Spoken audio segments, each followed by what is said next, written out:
Eh bien, nous sommes à quelques jours des élections maintenant, moins d'une semaine, et nous avons le plaisir d'accueillir aujourd'hui dans Studio Kalita une personnalité, on va dire, de la vie politique israélienne. Il s'agit d'un ministre qui est encore en exercice, ministre de Jérusalem et de l'environnement, mais nous avons le plaisir de l'accueillir ici en tant, bien entendu, que candidat aux prochaines élections du 30 octobre prochain à la mairie de Jérusalem. Zeev Elkin, bonjour, Boker Tov, Shalom. Shalom. Et nous avons aussi le plaisir d'accueillir dans ce studio Tamar Birsera qui est quatrième dans la liste de Zeev Elkin, Israël, Yerushalayim Tatzliach. Nous allons parler ensemble d'Aliyah, nous allons parler ensemble d'intégration, en perspective bien entendu de ces élections municipales du 30 octobre prochain. Alors, bonjour. Bonjour. Voilà, bonjour Tamar, bien entendu. Et alors, nous allons tout d'abord commencer par vous, Zeev Elkin. Je voudrais vous poser une question directement. Nous allons rentrer dans le vif du sujet et parler d'Aliyah et d'intégration. Vous m'avez demandé de consulter votre programme, le programme qui a été concocté par vos conseillers pour Jérusalem, pour le développement de Jérusalem, le programme que vous avez l'intention de mettre en application si vous êtes élu le 30 octobre prochain. Et la première question que je voudrais vous poser, c'est en consultant ce programme, eh bien, il m'a manqué un mot. Le mot de Olim, le mot d'intégration, le mot de Klita. Je ne l'ai pas trouvé dans ce programme. Expliquez-nous pourquoi. Zeev Elkin, אתה ביקשת ממני להסתכל על התוכנית של מפלגתך, ירושלים מתחדשת. הסתכלתי על התוכנית. המפלגה שלנו ירושלים תצליח. התוכנית נקראת תוכנית ירושלים מתחדשת. התוכנית ירושלים מתחדשת. הסתכלתי על התוכנית ודבר אחד לא ראיתי את המילה של עולים חדשים, לא ראיתי את המילה של קליטה, ואם ראיתי מילה צרפתית, זה רק בקשר לגבעת צרפתית, לא משהו מעבר לזה. אז למה זה לא מופיע? דווקא לא נכון, אם תיכנס לאינטרנט בצרפתית, או תיכנס לאינטרנט ברוסית, כשזה פונה לקהילת העולים, יש לנו פרק שלם בנושא של עלייה וקליטה. בכלל, התוכנית שלנו, הגישה שלנו, לא במקרה פרסמנו אותה באינטרנט. יש לנו גם חוברת מקוצרת, אבל היא תוכנית חיה. יש פרקים שלמים של התוכנית הזאת שנכתבים תוך כדי. אנחנו מקבלים הערות מתושבים ומשנים, כי אני לא מאמין שכל החוכמה נמצאת אצל בן אדם אחד. אנחנו בנינו את התוכנית הזאת בהתייעצות עם עשרות אנשים מומחים בתחומים שונים, ואנחנו כל הזמן מקבלים עוד הערות ומשנים. ולכן יש שם פרק שלם על תוכנית של עלייה וקליטה, שרצינו שהוא יהיה נגיש והוא יותר מעניין דווקא ציבורי העולים, לכן הוא מופיע בשפות השונות שפות של העולים. זה לא כזה מעניין לאנשים שמדברים. C'est dommage que ça ne soit pas aussi dans le programme. Tout à fait, vous avez raison Daniel. Mais je pense que ça concerne plus les populations russes et françaises. Et je l'ai traduit. Je peux vous dire qu'on a passé beaucoup d'heures dessus. On a développé ce programme, on peut le trouver dans sur le site en français. Donc, et du reste, on va le distribuer ce week-end dans les synagogues. אגב, הנקודה מעניינת, זה ברור שיש לנו פרק עלייה וקליטה, כי אנשים לא שמו לב, אבל אנחנו רשימה עם האחוז הכי גבוה של העולים. תסתכל על הרשימה שלנו. אני עולה למדינת ישראל, כבר לא חדש, אבל עולה. מספר 2 שלנו עולה מברלטר, פלר חסן רחום. מספר 4 אצלנו ברשימה היא עולה, תמר שהיא כאן איתנו והיא מייצגת אם פלר מייצגת קהילה אנגלוסקסית, תמר מייצגת קהילה של דוברי צרפתית, מרינה קונסבאיה, חברת המועצת העיר היוצאת שחברה ברשימה שלנו היא עולה מברית המועצות, זאת אומרת שיש לנו אחוז גבוה מאוד של עולים ברשימה ואנחנו גאים בזה. Et on s'est assis, on a beaucoup travaillé tous ensemble sur le projet. On va parler concrètement, Zeev Elkin. Concrètement, prenons un des 3 grands sujets qui préoccupent les Olim Hadashim lorsqu'ils arrivent en Israël et lorsqu'ils arrivent à Jérusalem. Il y a le logement, il y a l'emploi et il y a le logement et l'emploi et l'éducation. Donnez-nous de manière succincte, bien entendu, expliquez-nous l'action que vous avez l'intention de mener si vous êtes élu le 30 octobre prochain ou au second tour de ces élections municipales, en faveur des Olim Hadashim et en particulier en faveur des Olim Hadashim de France. בוא ניגש ישר לעניין. יש 3 בעיות עיקריות לעולים החדשים בנושא דיור, בנושא תעסוקה, בנושא חינוך. תן לנו דוגמה, חלק מהתוכניות שאתה מבקש ליישם כשתיכנס לעירייה, בנוגע לעולים החדשים, בנושאים האלו, ובמיוחד לציבור הצרפתי. טוב, קודם כל, אתה יודע, בבחירות תמיד שואלים בן אדם מה אתה מבטיח, ואני חושב שזה טעות, כי תמיד תשאלו בן אדם מה הוא עשה. כן, להבטיח כולם יכולים, רק לא כולם יודעים לקיים. אז לפני שאני אציג את התוכנית, או אפילו אבקש מתמר שבנתה את התוכנית הזאת להציג אותה, אני אגיד לך רק כמה מילים. הרי בשבילי נושא של עלייה וקליטה, אני לא פוגש אותו פעם ראשונה כשאני מתמודד בבחירות. כן. אני כחבר כנסת פעלתי שנים בתחום של עלייה וקליטה, והעברתי לא מעט חוקים למען העולים. אני הייתי בקדנציה הזאת של הממשלה, שנה שר עלייה וקליטה, ואני חושב שלא במקרה, בתקופה כשהייתי במשרד הזה, היה שיא של העלייה של עולים מצרפת. יש כאלה שיגידו שזה במקרה, אני אגיד לך, תבדוק מאוד פשוט. בשנה שאני הייתי שם, היו השקעות הכי גדולות בנושא הזה של עלייה בצרפת. על זה אין מחלוקת, אתה יכול לבדוק את ההשקעות או לדבר עם ראשי הגופים שעוסקים בקליטת עולי צרפת, לא הייתה בשבילם שנה שמשרד עלייה וקליטה היה פרטנר כל כך מסביר פנים וכל כך רציני כמו בשנה שהייתי שם. צריכים לשאול את השרה שהחליפה אותי, כן, כידוע המשרד הזה עבר לישראל ביתנו, וכנראה שסדרי עדיפויות היו אחרים. אבל השקענו הרבה מאוד כסף בעידוד עלייה של עולי צרפת, השקענו כסף כאן בתהליך קליטה, אפילו בירושלים, אנחנו מדברים בהקשר של ירושלים, יזמתי תוכנית מיוחדת דווקא בשני כובעים שלי, כשר ירושלים ושר הקליטה, עשיתי תוכנית משותפת של שני משרדים, כדי לעודד אנשי עסקים עולים מצרפת, להקים מחדש את העסק שלהם בירושלים, והם קיבלו מענקים מיוחדים, בתנאי שהם מקימים עסק בירושלים, ומעבירים אותו מצרפת לירושלים. לצערי גם זה לא נמשך, אני מאוד מצטער. היה גם תוכנית של קליטה עצמה, במשותף עם נפש בנפש, נכון, וזה גם לא יושם. אז דווקא התוכנית של המענקים יושמה, רק ברגע שהלכתי היא נפסקה, ולכן אלה שקיבלו, קיבלו. אני חושב שיש בעיה במשרד הקליטה כלפי העולים החדשים מצרפת? אני מקווה ורוצה לחשוב שלא, אני לא חושב שבדרג המקצועי יש בעיה. כשהייתי שם שר, אני פגשתי הרבה מאוד שיתוף פעולה מעובדי המשרד ברצון הזה להוביל תוכניות קליטה של עולי צרפת.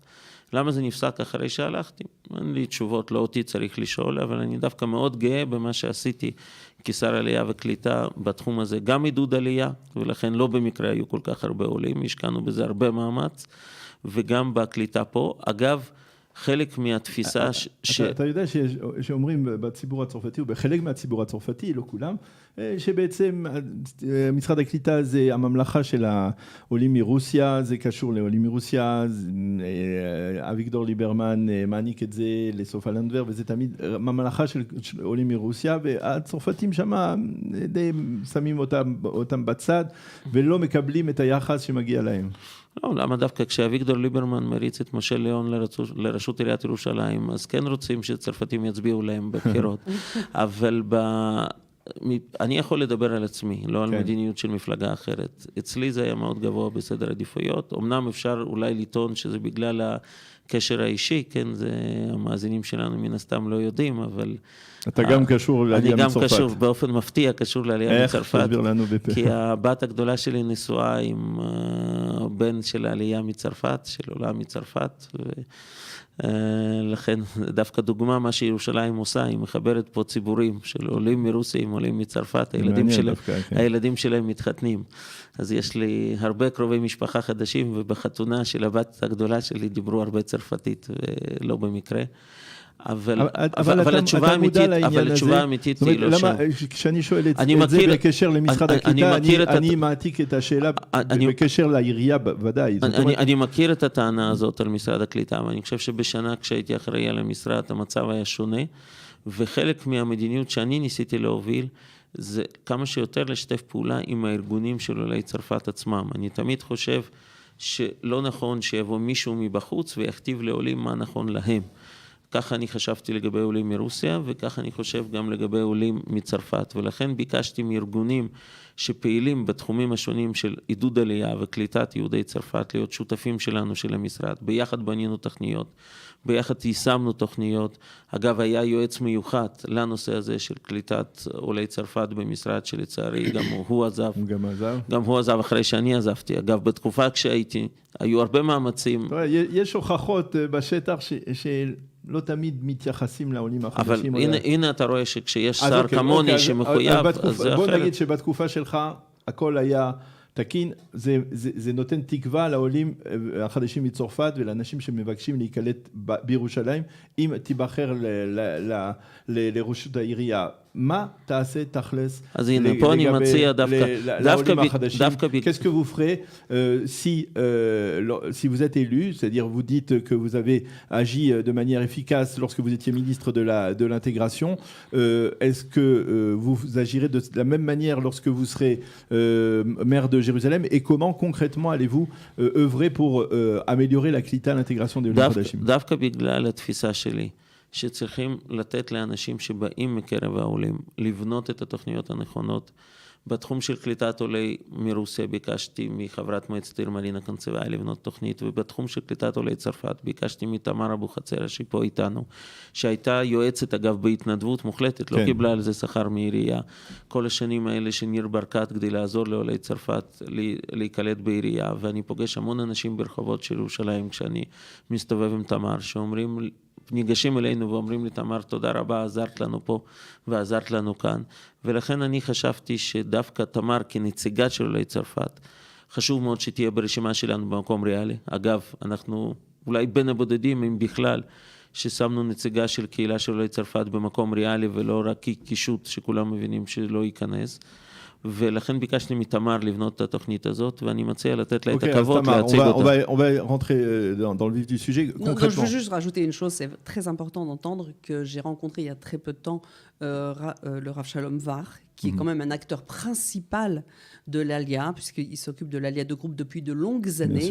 Et il m'a dit de le citer et de dire et de féliciter Zeev Elkin pour le travail qu'il a fait, parce que jamais il n'a eu de meilleur interlocuteur que quand Zeev Elkin était ministre de l'Alia de la Klita. C'est important de le préciser, puisque ça ouvre une porte sur un travail qui sera encore concrètement, il y a quelques jours, il y avait ici un panel de participants. Vous n'avez pas pu participer à ce débat. Alors je vais peut-être à travers ça vous poser les mêmes questions. La question que j'ai posée à Zeev Elkin concernant les trois pôles d'action possibles et les trois problèmes, les trois obstacles, ou on va dire les trois dossiers importants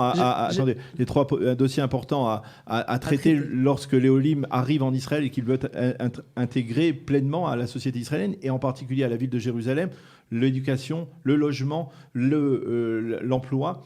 Qu'est-ce qui est prévu dans le plan de Zeev Elkin, dans votre plan, le plan de votre formation, pour faciliter l'intégration des Olim dans ces trois dossiers? Alors, on va faire court parce que je ne crois pas qu'on aura... Il me faudrait 5 heures pour en parler, ou voire 6. Parce que j'ai 5 ans d'expérience dans le domaine et puis 10 ans, puisque moi je suis Ola Hadasha, je suis arrivée en 2008. Donc j'ai connu les écueils que les Français rencontrent lorsqu'ils font leur alia. Ce qui est à préciser, c'est qu'avant tout, parce que 3 points, on ne va pas en donner 3, on va donner beaucoup plus quand même, brièvement, sans les développer, il faut d'abord augmenter le budget qui concerne la alia et la klita. Le budget de la alia et la klita, c'est 12 millions de shekels. Je pense que vraiment, ce n'est pas assez par rapport au nombre de Olim que nous avons à Jérusalem. C'est un centième du budget de la IRIA, de la mairie. 9 milliards, le budget de la mairie. Hein, donc c'est vraiment insignifiant par rapport aux besoins de la alia et la klita. Donc ça fait partie des premiers projets d'essayer d'augmenter, et on va y arriver parce que j'ai vraiment confiance au ministre Zeev Elkin. אתה מסכים עם זה שהתקציב העירייה בנושא עלייה וקליטה זה הנקודה הראשונה. אני חושב שכל תהליך עלייה וקליטה הוא דרך להביא חיזוק לירושלים. ירושלים צריכה חיזוק של אוכלוסייה יהודית פה, ועלייה לכאן זה למעשה מאוד משמעותי. ירושלים צריכה אנשים שבאים לכאן ויוזמים, תראה איך עלייה מצרפת. צריך תקציבים. לכן זאת השקעה שווה. זאת השקעה שמביאה לעיר תושבים חדשים, תושבים יזמים, שמשנים את העיר הזאת, גם עולים דוברי אנגלית וגם עולים דוברי צרפתית וגם עולים דוברי רוסית. כשראיתי את התוכנית שלכם, ראיתי שמדברים על האוכלוסייה החרדית, על האוכלוסייה הערבית, אבל יש גם אוכלוסייה של עולים שהיא תורמת את תרומת בוודאי, אבל היא לא מופיעה. לא, היא חלק מאוכלוסייה יהודית. אנחנו עברנו, אני אגיד לך, אני הרבה זמן הייתי במצב שדיברו, הוא העולה של, כן? הייתי העולה של, אמרו העולה צריך לטפל בעולים. אנחנו היום במצב אחר.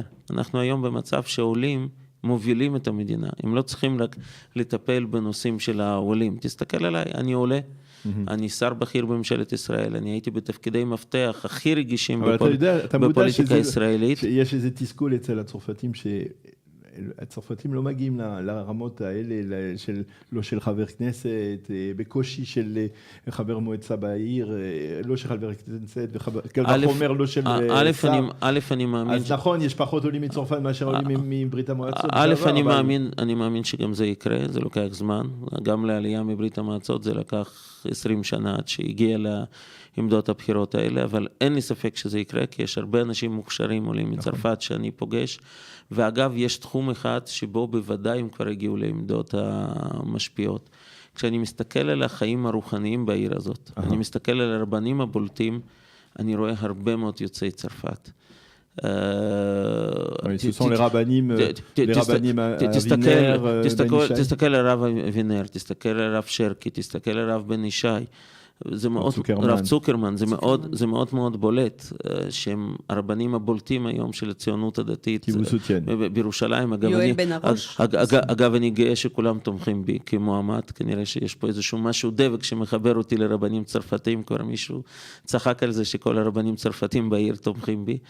אתה רואה את זה גם אתה רואה את רב טולידנו, אתה רואה הרבה אנשים, רבנים דוברי צרפתית, שהם מאוד מאוד מרכזיים בעיר הזאת, ואני חושב שכמו שזה קורה בתחום הרוחני, אגב, אתה רואה את זה גם בעולם העסקי, תסתכל על כיכר המוזיקה בירושלים, כן. זה מהפכה שעולים מצרפת עשו בירושלים, וזה יקרה גם בעולם הפוליטי, אין לי ספק. אוקיי, אנחנו ננסה להתקדם עם תמר. Donc je reviens sur les points sur lesquels j'étais. Concrètement, voilà. Sur les points, donc le premier point, c'était vraiment d'augmenter le budget. Le deuxième point, c'était d'être, dès leur arrivée, accueillir les Français, leur expliquer et leur faire des réunions, des rencontres entre eux, entre familles de Olim Khadashim avec des Olim Vatikim, pour qu'ils les aident, les accompagnent, faire comme des parrainages. Il serait bien que des familles anciennes qui sont là depuis quelques années, moi je le fais avec tellement de gens, pourquoi pas dupliquer ce travail et qu'on soit les parrains de familles qui arrivent, avec des familles ressemblantes, une famille qui a 6 enfants et qui a un style de vie, un mode de vie, un mode de religion, qui puisse accompagner, porter tout au long de la première année.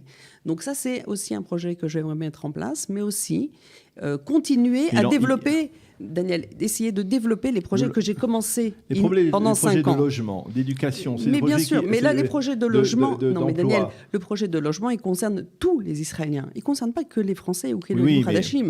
Donc c'est sûr que pour les Olim Khadashim, ce qui serait intéressant de faire, et ça je l'ai écrit dans le programme, on l'a mis dans le programme, c'est peut-être de réfléchir à refaire ce qui n'existe pas à Jérusalem, des merkaz klita, ou de faire des appartements d'accueil pour les familles nombreuses ou plus ou moins nombreuses qui arrivent avec des loyers modérés. Ça aussi, ça fait partie des projets qu'on aimerait mettre en place et qu'on a écrit dans notre projet. Dans le domaine de l'éducation. Dans le domaine de l'éducation, il faut plus de personnes qui reçoivent de méga-shrim.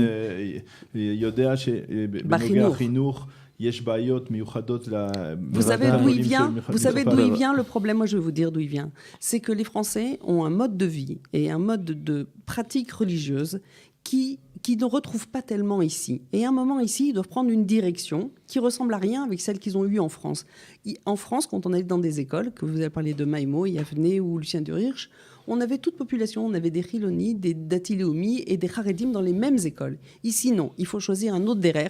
Et ça, c'est vraiment compliqué d'expliquer ça aux Français. Et très souvent, donc, les parents se trompent et sont mal orientés dans les écoles. Et ça, il faut vraiment travailler là-dessus. Bien qu'il y ait des personnes qui le fassent, mais il n'y a encore pas assez de monde qui reçoivent et qui dirigent les personnes pour l'éducation. Et choisir les écoles, c'est primordial, choisir les écoles. Merci Tamar. Sheila Ronin, dernière question. Zev Elkin, on vous la pose souvent. Vous êtes ministre de l'Environnement, ministre de Jérusalem, membre du cabinet restreint pour la sécurité nationale. Pourquoi Jérusalem ? Pourquoi passer de ce statut extrêmement élevé dans le gouvernement à cette fonction, importante certes, mais tout de même moins importante, de maire de Jérusalem ? Lama, אתה עוזב את הקבינט, את הממשלה, כדי להיבחר, לנסות להיבחר לתפקיד של ראש עיריית ירושלים. למה ירושלים? הרבה שואלים אותי על זה, כולל גם עמיתיי לשולחן הממשלה, אומרים אתה משוגע, בדרך כלל. הרבה ראשי ערים רוצים להיות שרים. לא מעז להגיד. עכשיו שרים, למה ששר יוצא להיות ראש עיר? ויש לי על זה 3 תשובות. התשובה הראשונה היא תשובה אישית. אני התחלתי ללמוד עברית ויהדות במחתרת בברית המועצות. כשזה היה אסור. וירושלים בשבילי ברמה רגשית זה משהו שפגשתי שם, ולכן זה הרבה יותר חשוב מלנהל כל משרד ממשלתי אחר. אתה יודע, זה התיאורים וסיפורים על ירושלים, זה משהו שקראתי בספר לימוד עברית קטן מצולם במחתרת. לכן זה מאוד רגשי ואישי ופנימי. הדבר השני, אני לא מקבל את עצם האמירה שראש עיר ירושלים פחות חשוב משר.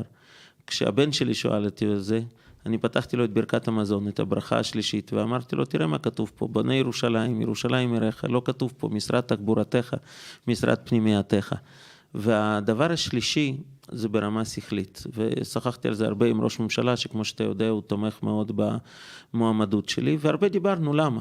ואמרתי לו, עם כל החשיבות מה שאני עושה בקבינט ובממשלה, מה שיקרה בירושלים ב5-10 שנים הקרובות, יכריע לאן מדינת ישראל כולה תלך. כי לירושלים יש מבנה דמוגרפי מאוד מיוחד, ולכן מאוד קשה לנהל אותה. זה באמת תפקיד מאוד מאוד קשה, שדורש הרבה ניסיון וידע. אבל פתרונות שנמצא פה בירושלים, מדינת ישראל כולה תצטרך, כי במבנה הדמוגרפי העתידי של מדינת ישראל, היא כולה תיראה כמו ירושלים. אם תסתכל היום על כיתות א' במערכת החינוך הישראלית, זה כמו 1:1 מערכת דמוגרפית של ירושלים היום. ולכן בחשיבות הלאומית של התפקיד הזה הוא חשוב מכל שר אחר. Merci beaucoup, זאב אלקין, תודה רבה. תודה רבה לכם. ובהצלחה. תודה, Tamar, d'être venu dans, merci Daniel, merci à Kalita. Tודה. On est très contents. Voilà, on espère, on vous souhaite bonne chance, comme on a souhaité bonne chance à tous les candidats qui sont venus et qui sont intervenus dans notre studio de Studio Kalita. Merci d'être venus et bonne chance. Shalom. Merci beaucoup. Toda. Au revoir.